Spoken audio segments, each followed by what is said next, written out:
Salut, c'est Clashpoint pour l'entretien. David Smale. Et Kevin.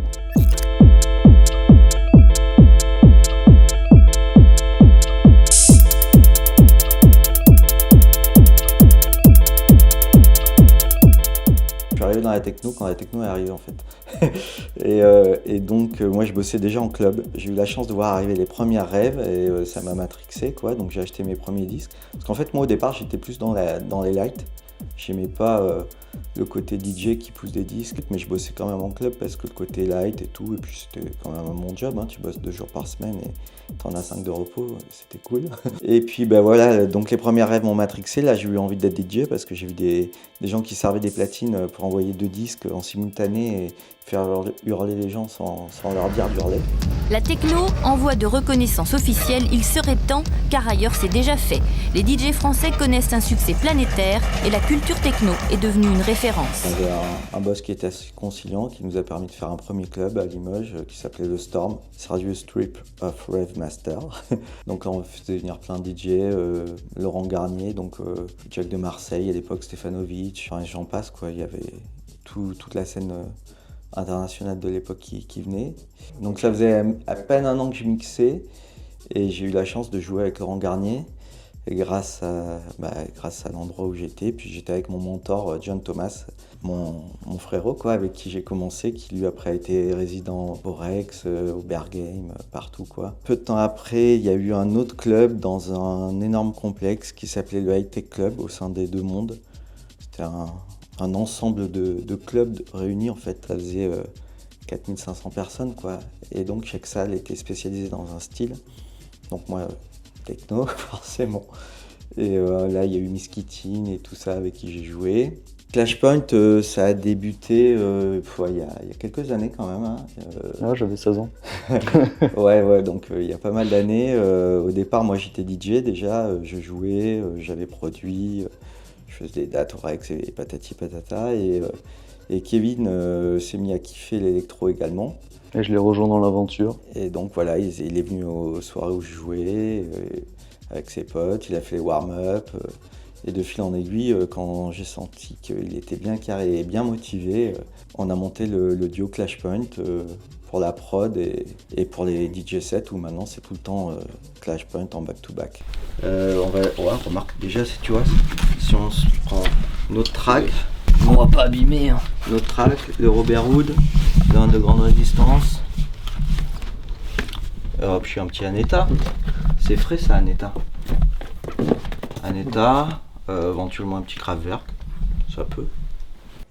Clashpoint, ouais, la DA de Clashpoint, c'est vraiment la techno quoi. Nous on vient vraiment de la scène techno minimal. Techno minimal, voilà. Donc après on est ouvert aux autres styles. Ça nous est arrivé de faire des sets plus deep, plus house.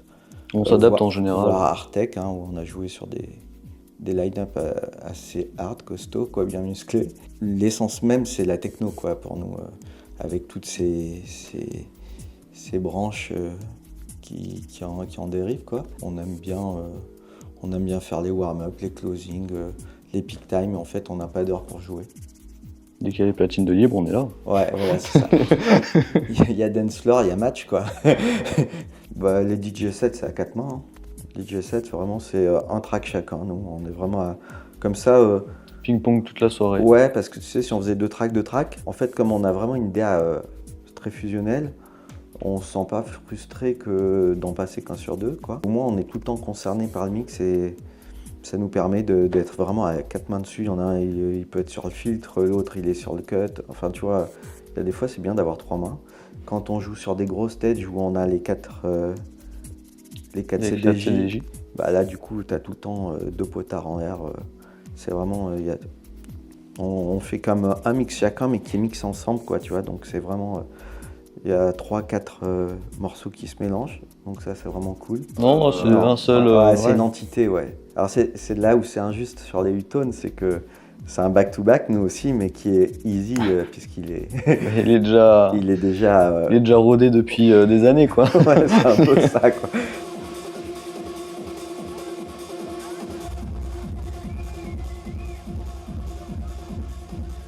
Plus tard, on a décidé de de monter des soirées ensemble. C'est là où j'ai commencé à te rejoindre au Speakeasy, du coup. Ouais, voilà, au Speakeasy, les soirées Be Different, parce qu'en fait, c'était un club traditionnel, quoi, hein, une boîte. Donc, ils me laissaient carte blanche pour le mercredi, et c'est là qu'on a dit, pour que les gens comprennent que c'était différent de ce qui se passe le week-end, on va appeler ça Be Different, un B et un différent, ça c'est assez explicite. Où toute la scène étudiante a accroché, tout, c'était l'époque French Touch 2.0, donc avec l'époque Justice, Boy Noise, tout ça. Où là, on faisait les soirées Next, où on accueillait des gens comme Tequila Tex, Can Blaster, Bob Mo, Doramini. les petits Pilou. Avec Tribal Stars, on faisait la soirée. Les Boombox, soirée déguisée. Il fallait être obligatoirement déguisé pour rentrer. Et même déguisé, tout le monde ne pouvait pas rentrer. C'était un succès fou ces soirées. Parce qu'on voulait être Ricard, parce que c'était full, quoi, avec la capacité du lieu ne nous permettait pas d'accueillir plus. Après, on s'est tourné vers John Lennon. John Lennon, où on a fait les soirées Hyper Club. Ouais, en collaboration avec la Fédération Giroud. Avec des gens comme Aneta, NS-DOS, The Hacker, Maelstrom, Manuel Malin en The Driver, On a fait pas mal. Electric Rescue, François X, Antigone. Enfin, il y a eu beaucoup de monde qui se sont passés. Et puis l'aventure a stoppé parce que les gens se blasent vite et tout. Donc, il y avait besoin d'une énergie plus fraîche, donc on a fait une pause carrément. Et quelques années après, on a fait Utone. Voilà, l'aventure Utone est née. On s'est décidé, sur un mois, on a vu qu'il y avait une date qui s'était libérée à John Lennon, et on s'est dit c'est dommage qu'il n'y ait pas de soirée finalement. Donc on a décidé de monter le projet Utone, avec une DA très simple, mais vraiment forte. Pour l'essentiel. Voilà, une DA assez forte, quoi. Donc d'où le colorway fluo à chaque fois, et avec un gros lettrage noir. En fait, Utone, c'est parce qu'on avait bien aimé Hyper Club avec le Utrema, et on voulait reprendre ce Utrema qui nous était un peu symbolique. Qui était assez symbolique. C'est une teuf où avant tout c'est le public, quoi. C'est le public, et les DJ, on est là pour faire danser et mettre le sourire à ce public-là, mais avant tout, c'est vraiment on veut que ça reste l'endroit où on sait qu'on va arriver, où on va faire. On va passer une bonne soirée. Voilà, avec de la musique éclectique, tu vois, avec plein de DJ en back-to-back. Là, sur celle-là, on va 10 DJ. L'avantage quand tu as 10 ou 12 DJ comme ça, c'est que ça te permet justement d'avoir la curiosité, parce que c'est des sets courts. Tu vois, ça va être 1 heure de set. Et finalement, 1 heure, le temps que tu ailles prendre un verre, tu vas prendre l'air dehors. Ça passe très vite, 1 heure, mine de rien, dans une soirée comme ça, donc t'as pas le temps de t'ennuyer, quoi. Même des fois, quand t'as un DJ te plaît, il y a quelqu'un qui te parle ou autre, et où tu bois un verre, et l'heure elle est passée aussi, donc mais le dance floor est à chaque fois bien massif, pas genre bloqué par le prix d'entrée. On fait un tarif friendly, quoi. C'est 7 € avant 22h et 10 € après. Ouais, on start à 21h. Première heure, c'est 7 €. Il faut être là tôt si on veut pas en rater 2. Comme ils passent en back-to-back, t'as vite fait d'en rater 2. Nos verres sont en tarif friendly à 3 € aussi. On veut pas que ce soit les finances qui freinent les gens pour faire la fête. Ouais, faut que ça reste abordable. Et... D'où le fait aussi qu'on privilégie les relations de DJ en direct. Et comme ils savent qu'ils vont pas jouer longtemps, mais qu'ils vont pas mal faire la fête avec les potes, du coup ils nous prennent des cachets friendly, tu vois. Et je pense qu'ils préfèrent aussi jouer pour moins cher et avoir plein de monde devant eux, que si du coup on était obligé de reporter le coût du cachet sur le prix d'entrée, qu'il y ait moins de monde, tu vois. La fête serait moins folle. La première édition, voire même la deuxième, c'est des gens que tout le monde a pu voir aux Zinc. Et juste, on les amène déjà dans un meilleur cadre. Voilà. Le contexte est différent. Il y a du son à balle, des lights à balle. Et donc, puis même quand tu es sur une scène comme ça, tu te sens valorisé. On va refaire du mapping avec Map Miller VG qui fait un super taf. Vincent, il assure là-dessus. Et on a eu une autre idée de Sonos. Ça va pas être le même mapping que la dernière fois, ça va être différent. Chut, ça reste secret. Voilà. On laissera les gens venir découvrir. N'en dis pas trop. Pour Utone, ouais. C'est vous qui désignez Ouais. les DJ? Ouais, on a la DA complète de...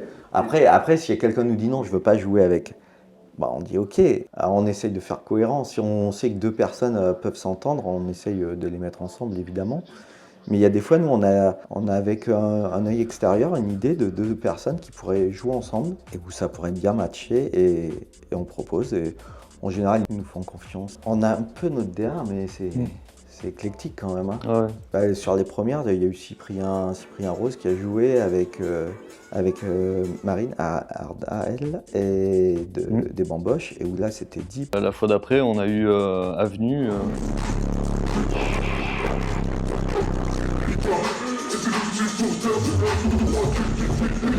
Concert où là, c'était plus si, on va dire hip-hop, quoi, tu vois. Performance. Ouais, performance. C'est éclectique sur Utone. On est ouvert à tout ce qui est fait avec des boîtes à rythme et des synthés, finalement, tu vois.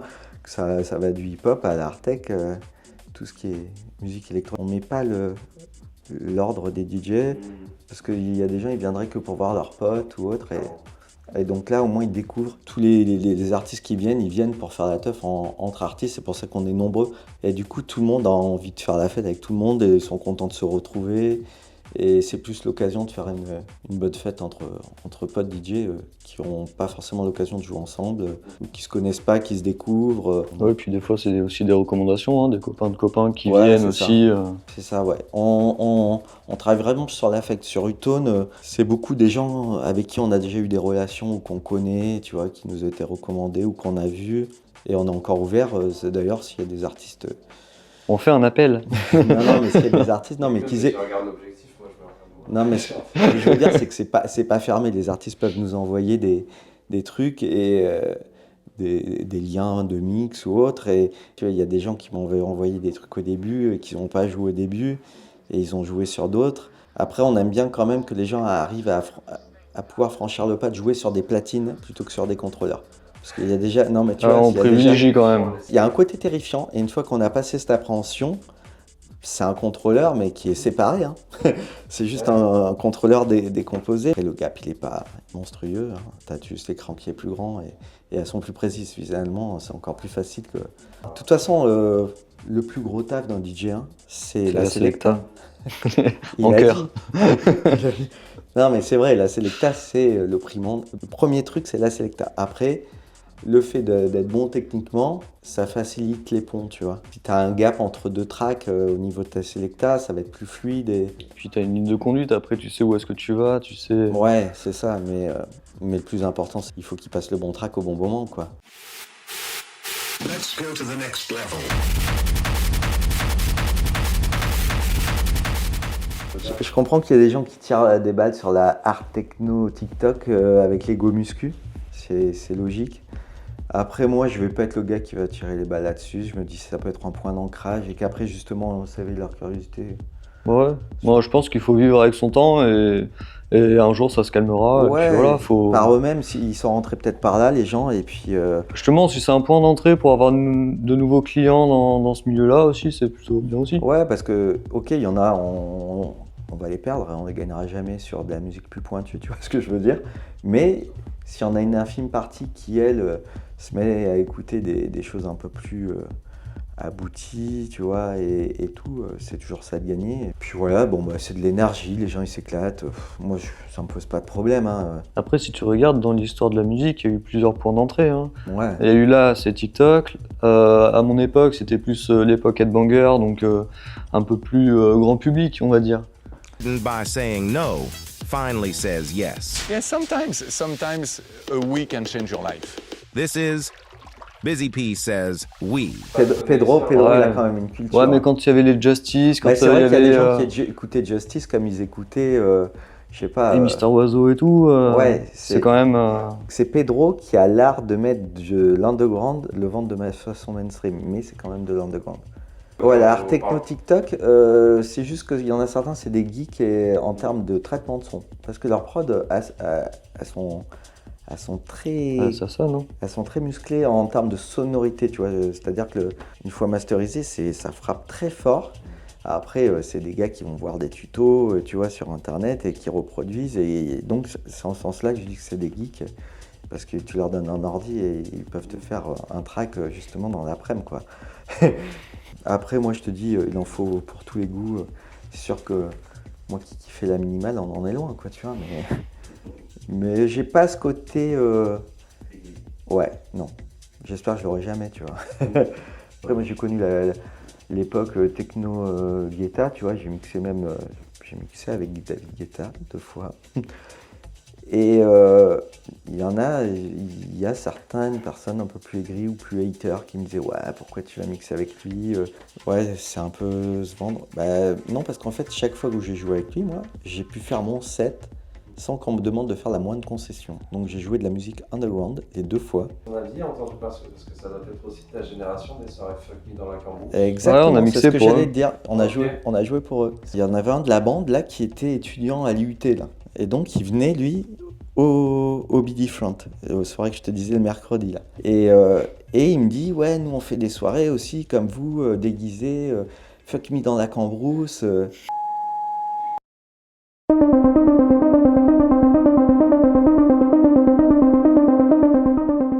Donc on y va et c'était ouf. Il y avait 600 personnes quoi à Brive qui étaient à fond sur de l'électro. C'était les écuries du roi. Dans une cave. Ouais, enfin. Et il y avait 20 kilos.